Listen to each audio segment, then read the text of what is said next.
Bismillahirrahmanirrahim. Assalamualaikum warahmatullahi wabarakatuh. Alhamdulillah wassalatu wassalamu ala Rasulillah wa ala alihi wa sahbihi wa mawalah. Asyhadu an la ilaha illallah wahdahu la syarikalah wa asyhadu anna Muhammadan abduhu wa rasuluh. Allahumma 'allimna ma yanfa'una wa anfa'na bima 'allamtana wa zidna ilma. Subhanaka la ilma lana illa ma 'allamtana innaka antal alimul hakim. Selamat pagi ananda semua, kelas 8 yang insyaallah selalu dirahmati Allah. Hari ini kita akan melanjutkan pembelajaran kita mata pelajaran bahasa Indonesia, yang mana materi selanjutnya akan membahas mengenai kalimat majemuk. Nah, minggu lalu alhamdulillah anak-anak semua, ananda semua sudah melaksanakan ulangan harian pertama ya. Nah, sekarang kita akan melanjutkan materi kebahasaan kita. Minggu sebelumnya, 2 minggu yang lalu, kita telah mempelajari dari kalimat tunggal. Nah, sekarang kita akan membahas dari kalimat majemuk. Nah, langsung saja ya. Kalimat majemuk merupakan kalimat yang mempunyai 2 pola kalimat atau lebih. Jadi, kalimat majemuk dari katanya yaitu kalimat yang memiliki 2 pola kalimat atau lebih. Jadi terdiri dari satu kalimat tunggal, kemudian ada satu kalimat tunggal lagi. Nah, jadi terdiri dari 2 pola kalimat atau lebih. Nah, setiap kalimat majemuk mempunyai kata penghubung yang berbeda sehingga jenis kalimat tersebut dapat diketahui dengan cara melihat kata penghubung yang digunakan.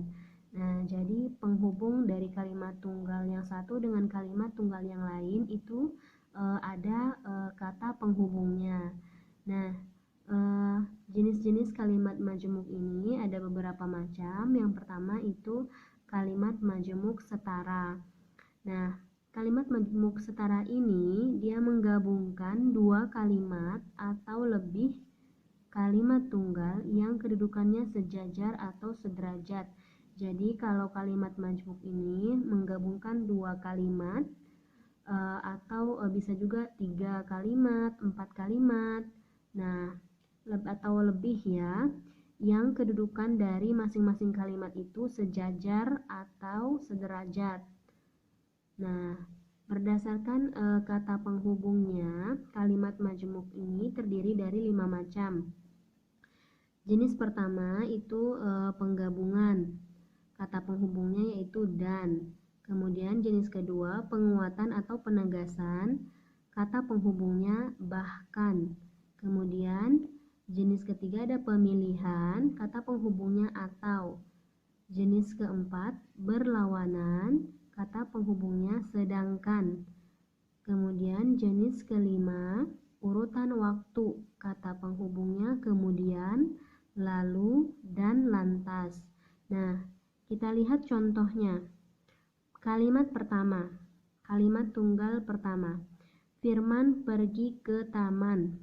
Kalimat tunggal kedua, Ratih pergi ke toko buku. Nah, dua-duanya ini merupakan kalimat tunggal ya, kawan-kawan. Nah, kalau keduanya ini digabungkan dengan kata penghubung yang ada di sini, maka dia akan menjadi kalimat majemuk setara. Jadinya seperti ini. Firman pergi ke taman, sedangkan Ratih pergi ke toko buku. Nah, seperti itu ya, menjadi kalimat majemuk. Atau bisa juga kita balikan. Ratih pergi ke toko buku, sedangkan Firman pergi ke taman. Nah, bisa menjadi kalimat majemuk juga ya, dibalikin gitu aja ya. Jadi setara, penggabungan 2 kalimat atau yang kedudukannya itu setara. Jadi kalimat 1 dengan kalimat 2 itu derajatnya atau kedudukannya itu setara, seperti itu. Yang kedua, kalimat majemuk rapatan. Nah, maksud dari kalimat majemuk rapatan itu gabungan beberapa kalimat tunggal yang karena subjek, predikat, atau objeknya sama, maka bagian yang sama hanya disebutkan sekali. Jadi ada tuh subjek, predikat, atau objeknya itu sama. Nah, karena sama, makanya hanya disebutkan cuman sekali aja. Paham? Contoh yang pertama, kalimat pertama, pekerjaannya hanya mandi. Yang kedua, pekerjaannya hanya makan. Sama, pekerjaannya. Kemudian kalimat ketiga, pekerjaannya hanya tidur. Nah, dari ketiga kalimat tunggal 1, 2, dan 3 ini bisa digabungkan menjadi kalimat majemuk rapatan. Menjadi pekerjaannya hanya mandi, makan, dan tidur. Nah, ini disebut kalimat majemuk rapatan. Jadi karena tadi ada subjeknya itu sama, pekerjaannya ya, ini sama-sama katanya, jadi hanya disebutkan sekali saja. Menjadi pekerjaannya hanya mandi, makan, dan tidur. Nah, digabungkan seperti itu. Kemudian yang ketiga, kalimat majemuk bertingkat.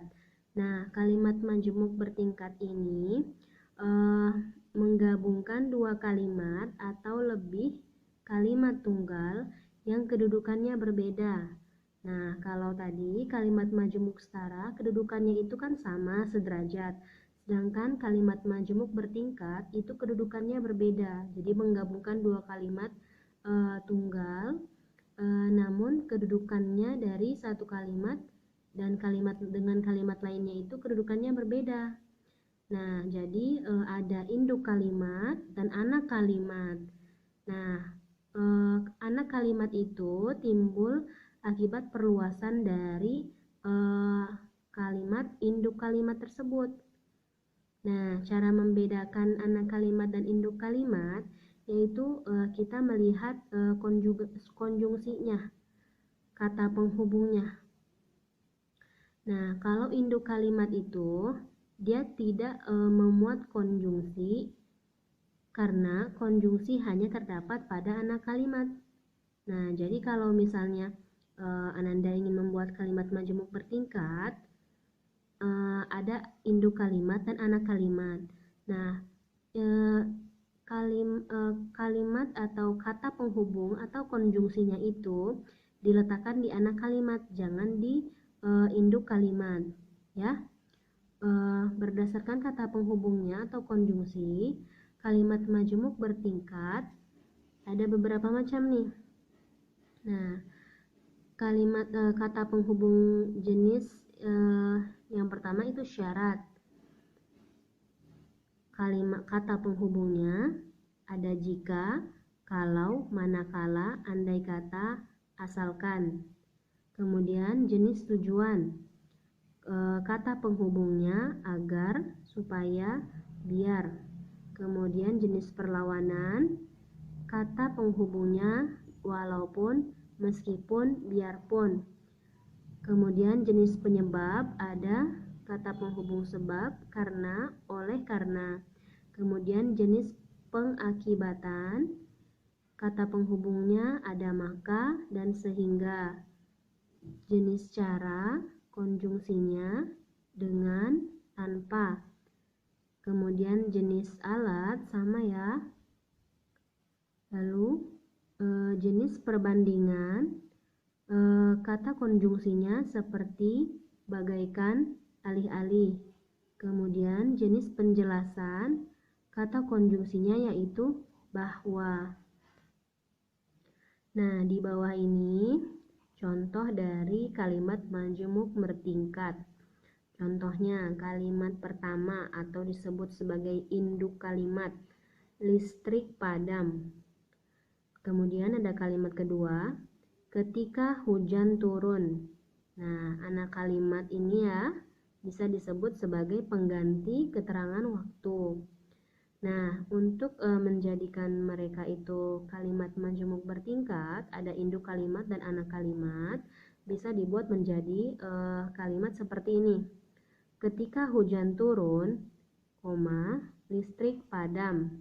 Nah, ada juga dengan cara yang kedua. Listrik padam ketika hujan turun. Jadi bisa dua-duanya ya. Oke, kita lanjut. Masuk ke yang keempat, kalimat majemuk campuran. Nah, kalimat majemuk campuran ini merupakan gabungan antara kalimat majemuk setara dan kalimat majemuk bertingkat. Nah, jadi kalau majemuk campuran yaitu pencampuran antara kalimat majemuk setara dengan kalimat majemuk bertingkat. Nah, jadi kalimat majemuk campuran ini biasanya terdiri dari tiga kalimat tunggal ya. Contoh yang pertama, kalimat pertama, Rina membaca buku. Kemudian kalimat tunggal kedua, Ratih menonton televisi. Nah, setelah itu kalimat ketiganya, ketika ayah pulang dari kantor. Nah, ini bisa menjadi sebagai anak kalimat pengganti keterangan waktu. Nah, untuk menjadi kalimat majemuk campurannya, kita bisa menggabungkan tiga kalimat tersebut menjadi Rina membaca buku dan Ratih menonton televisi ketika ayah pulang dari kantor. Nah, ini menjadi kalimat majemuk campuran. Seperti itu ya kira-kira Nanda. Oke, selanjutnya kita akan masuk ke materi pembahasan yang ketujuh, yaitu ide pokok. Nah, ide pokok ini biasanya ada pada suatu paragraf atau alinea ya. Nah, apa itu ide pokok sendiri? Ide pokok adalah ide atau gagasan yang menjadi pokok pengembangan paragraf. Nah, ide pokok ini terdapat dalam kalimat utama biasanya ya. Nah, nama lain dari ide pokok ini bisa jadi kita sebut sebagai gagasan utama atau gagasan pokok dari suatu paragraf. Ya, jadi satu paragraf itu memiliki satu ide pokok. Nah, paragraf itu ada paragraf induktif dan paragraf deduktif. Nah, kalau paragraf deduktif itu menceritakan dari umum ke khusus. Nah, kalau paragraf induktif menceritakan dari khusus menjadi ke umum. Seperti itu. Nah, kalau pada paragraf deduktif, ide pokoknya itu biasanya terdapat pada kalimat utama di awal paragraf. Nah, sedangkan pada paragraf induktif itu biasanya terdapat pada kalimat terakhir. Nah, jadi ide pokok kalimat deduktif biasanya ada di awal paragraf dan ide pokok paragraf induktif itu biasanya di kalimat terakhir ya, kalimat terakhir dari suatu paragraf. Nah, ada juga pada paragraf narasi itu ide pokoknya terdapat pada seluruh kalimat dalam paragraf. Nah, oke. Untuk pembelajaran materi kebahasaan ini, Ibu cukupkan sampai di sini ya. Semoga Ananda dapat memahami apa yang Ibu sampaikan dan dapat menyerap sedikit apa yang Ibu sampaikan. Nah, Ibu tutup materi pembelajaran kita hari ini dengan membaca doa kafaratul majelis. Subhanakallahumma wa bihamdika asyhadu an la ilaha illa anta astaghfiruka wa atubu ilaik. Assalamualaikum warahmatullahi wabarakatuh.